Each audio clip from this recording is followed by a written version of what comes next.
अरे निकाले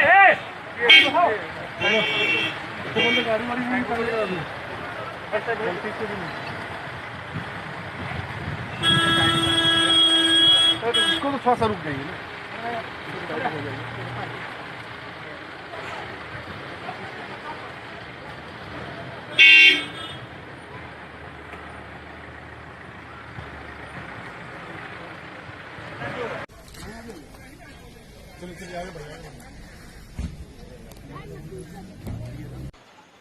आपने इस पूरे वीडियो को देखा और आप देख सकते हैं कि किस प्रकार पर्दे के पीछे बिहार था। बिहार के उस पर्दे के पीछे का काला सच, और इस काले सच के सामने बेखौफ से घूम रहा बिहार का सुशासन। और दूसरी तरफ कहें तो बिहार का ट्रंप, जो कि वही कार्य किया जो गुजरात में ट्रंप के भारत आगमन पर हुआ था। और जब इस पूरे वाकयात को हमने देखा, इस वीडियो को पूरा देखा, तो एक पुराने जमाने में एक गाना था, वो याद आ गया कि पर्दे में रहने दो, पर्दा ना उठाओ, पर्दा जो हट गया तो भेद खुल जाएगा। आपने इस गाने को सुना होगा। और ये जो गाना है, शायद लगता है कि उस समय से उठाकर वर्तमान समय में नीतीश कुमार के इस सफेद पर्दे के पीछे के जो काले सच थे, उसी के ऊपर ये गाना उस वक्त बनाया गया होगा। हम देख सकते हैं कि किस प्रकार जब बिहार के मधुबनी जिले के जयनगर गांव में नीतीश कुमार का दौरा था, और उस दौरे में नीतीश कुमार बिहार की जनता को राहत पहुंचाने के लिए, या कहें तो बाढ़ से उन लोगों को निजात दिलाने के लिए, उनकी समस्याओं को समाधान हेतु वहां दौरा कर रहे थे। उस वक्त ये देखा जा सकता है कि उनके दौरे के दौरान जब वहां पहुंचे तो प्रशासनिक अधिकारी, या कहें तो सरकार की मिली भगत से दोनों ओर पर्दे लगा दिए गए थे, और ये पर्दा सफेद था।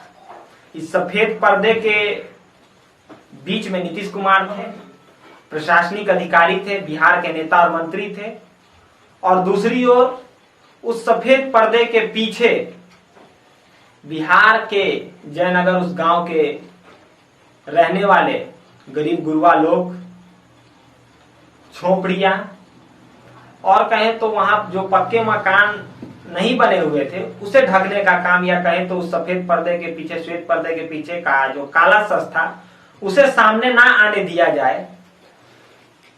इसको लेकर नीतीश कुमार आखिर क्या साबित करना चाहते थे? उनसे सवाल है कि नीतीश कुमार जी, आखिर आपने ऐसा कौन सा कार्य किया पिछले 15 वर्षों में जिसका आप लगातार ये बातें करते रहते हैं कि बिहार में सुशासन की सरकार है? आखिर कैसी सुशासन थी और कैसी विकास का एजेंडा आपने लेकर आगे चला था, कार्य किया था, जिस उस विकास के एजेंडे को छुपाने के लिए आपको पर्दे का सहारा लेना पड़ा? आखिर कौन सा वो आपके द्वारा किया गया कार्य था जिसे आप अपनी आंखों से देखना तक नहीं चाहते थे? और यही कारण है शायद कहीं ना कहीं कि आपने पर्दे का सहारा ले लिया। हम देख सकते हैं कि जिस प्रकार ट्रंप का आगमन भारत में हुआ था और गुजरात के एयरपोर्ट से वो गांधी आश्रम जा रहे थे, उस बीच में पड़ने वाले जितने भी ग्रामीण क्षेत्र थे, झोपड़ियां थी, उसे ढकने के लिए आगे दीवारें बना दी गई, और उन दीवारों के पीछे जो गरीब लोग थे उन्हें दबा दिया गया। और यही कार्य आपने बिहार में पूरी तरह से कर दिखाया। और आपके पास शायद हो सकता है कि बड़ी मात्रा में खर्च करने के लिए ईंट और दीवार बनाने के लिए पैसे नहीं होंगे। शायद यही कारण है कि आपने छोटे स्तर का ट्रंप अपने आप को साबित करने के लिए वहां पर्दे का सहारा ले लिया। जनता अपने प्रतिनिधि का चयन इसलिए करती है कि वे उनकी समस्याओं को सुने, समस्याओं को सुनकर उसके निवारण हेतु आगे का कार्य करे। अगर आपको बिहार की बागडोर दी गई है, बिहार की जनता ने आपको बिहार का आला कमान मानकर सिंहासन के उच्च पायदान पर बैठाया है, तो आपका ये कर्तव्य है और ये धर्म बनता है कि क्षेत्र की समस्याओं को सुनकर जो वहां की वास्तविक परिस्थिति है उसे उजागर करके उन्हें जल्द से जल्द राहत पहुंचाने का काम किया जाए। लेकिन आपने इसके विपरीत जाकर जो कार्य बिहार में दिखाया है, ये साफ देखा जा सकता है कि आपको केवल और केवल सत्ता का मोह है, ना कि आप बिहार के जनता की समस्याओं का निराकरण करना चाहते हैं। अगर निराकरण करना चाहते तो आप बिहार में कहें तो जयनगर गांव जिसका आप दौरे पर गए थे, वहां पे जो गरीब लोग थे उन्हें पर्दे के पीछे नहीं छुपाते, और अगर आपने छुपाया भी तो इसके पीछे आपकी क्या मानसिकता थी, इसका साफ तौर पे क्या कहा जाए, ये आपकी सोच और आपकी निजी सोच का परिचायक है। लेकिन आपके पिछले 15 वर्षों के कार्यों को अगर देखा जाए, बिहार के हमने कई मैगजीन पढ़े और अन्य अन्य सर्वों से ये पता चला कि बिहार में चिकित्सा व्यवस्था सबसे निचले स्तर पे है, शिक्षा व्यवस्था को आपने तार तार करके रखा हुआ है।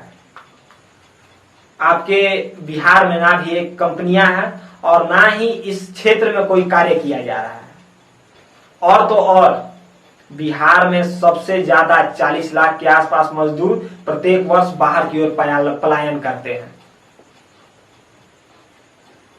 इस तरह हम देख सकते हैं कि आपका बिहार और आपका सुशासन जो है, सुशासन की आप बार बार बात कर रहे हैं, ये पूरी तरह से फ्लॉप है। और इनके इस रवैये से देख सकते हैं कि बिहार में जितने भी विपक्षी दल है, आरजेडी, कांग्रेस और इनके जितने भी बड़े विपक्षी दल है, सभी इन पर हमलावर है। और इनके इस रवैये को जनता भी पूरी तरह से कहें तो जनता के बीच भी अच्छा मैसेज नहीं गया है। आगे भी हम सब लगातार बिहार चुनाव के मुद्दे पर आपसे चर्चा करते रहेंगे और आप भी बिहार चुनाव के ऊपर जो भी सवाल होंगे आप कमेंट के माध्यम से हमसे पूछते रहें। हमारे जितने भी चैनल के लोग हैं आपको जवाब देने का पूरा प्रयास करेंगे। इसी के साथ आगे भी हमारे चैनल को लाइक करें, शेयर करें और सब्सक्राइब करें। धन्यवाद।